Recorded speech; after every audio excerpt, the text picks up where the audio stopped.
This afternoon's top story is a man was found hanged in McKinley Heights. The Trinidad and Tobago opposition called the motion of no confidence against Dr. Keith Rowley vacuous. And new information has revealed that the Germanwings plane was intentionally crashed. Good afternoon. Welcome to the ZIZ Midday Newscast. Today is Thursday, 26 March 2015. I'm Ebony Brandon.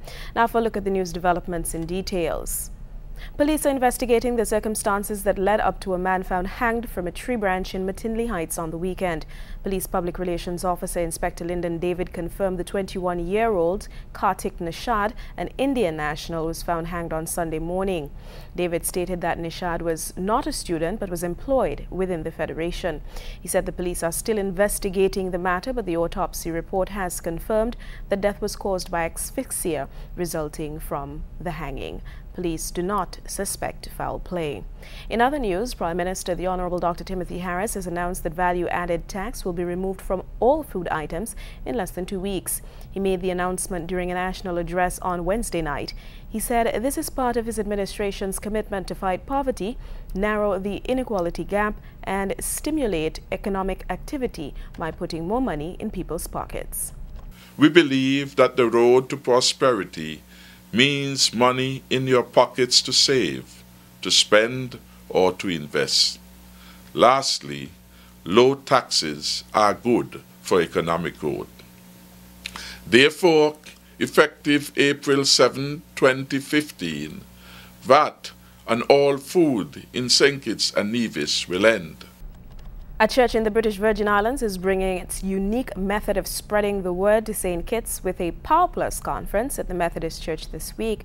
Bishop John Klein, pastor of the New Life Baptist Church in Tortola, said the conference shows the practical applications of the Word of God in everyday life.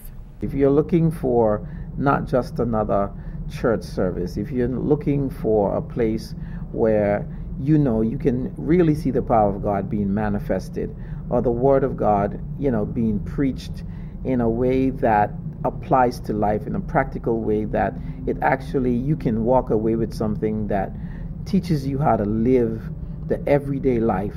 I would say come out and just experience it for yourself.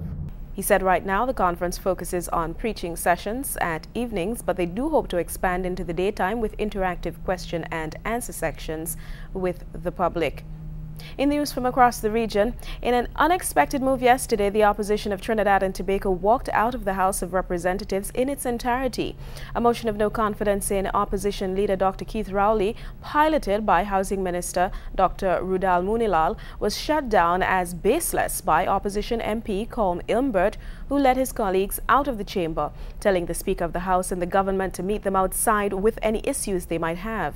The motion was filed against Dr. Keith Rowley in Parliament for his failure to disclose that David West, who became head of the Police Complaints Authority, was a witness for him in a defamation case against him, which had been filed by the former Attorney General Anand Ramlogan.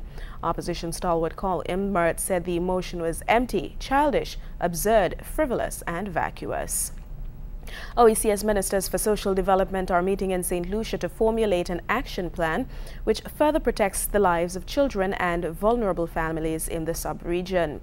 UNICEF officials are hoping the ministers will ensure that the most vulnerable in society face the least possible barriers in accessing services that reduce vulnerability. Cuts often have severe social costs. When times are hard and funds are low, it is often the poor and marginalized who suffer most. OECS Ministers of Social Development are meeting in St. Lucia this week to review and report on social interventions they hope will change the face of social development in the sub-region. Permanent Secretary in the Ministry of Social Transformation, Juliana Alfred, is hoping for decisive measures on the way forward. It is our hope that at the end of the proceedings, the recommendations which will be made to our ministers will be action-oriented. And we do believe that by the high level of commitment of the ministers here, the action will follow. Director General of the OECS, Dr. Didacus Jules, says what is needed now is a move from protective measures to proactive social protection strategies. There is no question about the necessity of acting now to protect the most vulnerable, But there is also no doubt of the long-term imperative of eradicating vulnerability. If economic growth and prosperity matter, they must mean something for the poorest. Social Transformation Minister Harold Dalser says the fact is crime, financial constraints and budget cuts have resulted in some OECS countries becoming acutely vulnerable. In the face of increasing vulnerability to social ills, it is the recognition that the region as a cohesive unit possesses some level of capacity, although it may be limited, which can appropriately be leveraged against existing situations. The OECS Second Council of Ministers meeting for Human and Social Development follows the first ever session of the proposed OECS Social Protection Technical Committee, which was held on Monday, March 23rd. According to the OECS Secretariat, social development experts at that meeting discussed the strategy for the post-2015 agenda as the region seeks the best possible interventions for society's most vulnerable. Alison Kentish, HTS News Force. New information coming to hand indicates that the Germanwings aircraft was intentionally crashed. We hear more in this report. During a news conference Thursday from Marseille, France, the local prosecutor told reporters that the Germanwings plane co-pilot engaged in a deliberate attempt to crash the plane over the Alps. Andreas Lubitz slammed the plane intentionally into the Alpine countryside, according to the prosecutor. Marseille prosecutor Bryce Robin said the commander left the cockpit and then was unable to regain access. Robin explained the procedure of reopening the cockpit door to reporters. Le bouton, c'est un bouton qui se tourne et qui se tourne de nombreux tours pour baisser autant d'altitude. The prosecutor said he's concluded the co-pilot's intention was to destroy the plane. Tom Ritchie, Associated Press. Police in the U.S. state of Florida are investigating the shooting of a 6-year-old boy by his 13-year-old brother. In Florida, a boy of 6 has been shot dead by his 13-year-old brother, who then killed himself after an argument over food. The teenager also shot his older brother. The 16-year-old was wounded but managed to raise the alarm. The authorities say the 3 brothers were alone at home in Hudson, north of Tampa, when the 13-year-old grabbed a handgun. This is a nightmare when you hear about the ages of these boys. A 6-year-old that was probably playing in his room, an argument over food, and he lost his life. For our own members, we've activated our crisis intervention team because this is a horrific scene.